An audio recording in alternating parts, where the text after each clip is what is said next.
Instituição PNTL até ohin loron sedau kabosok timoron sira lori emblema PNTL niang.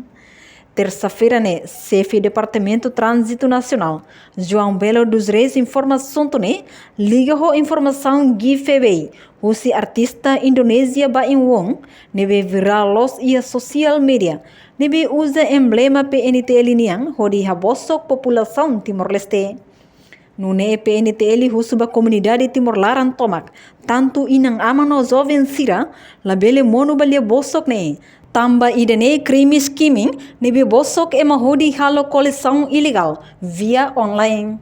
Tuirnia crime skimming idene acontece dalam barak ona, to cidadão balung haruka o samba, ikus mai buat nebe sira promete atu haruka mai heladeit narang. Nebe PNTL se serviço macas só parceiro sira, hode buka tuir ema nebe mak lança informação tem que captura roto tambane crime. Oke, usa oportunidade hawa karak publica ba comunidade Timor-Leste lantama que jovem sira ina naman sira roto. Caso crime dane ita bolu crime scamming. Bosok ema hodi halo coleção ilegal.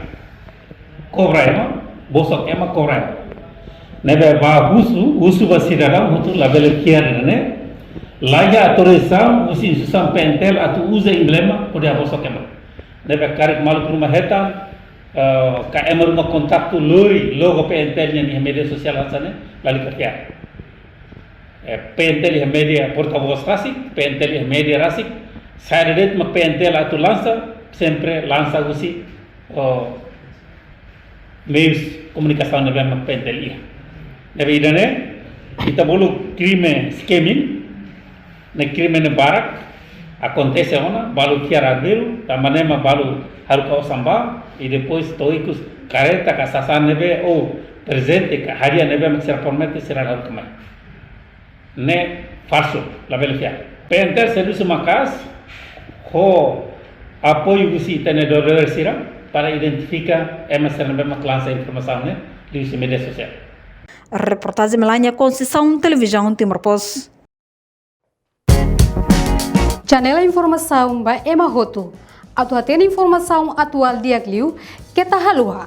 Hane hambutão subscribe, like, halo comentário no file ba media sosial Hotu.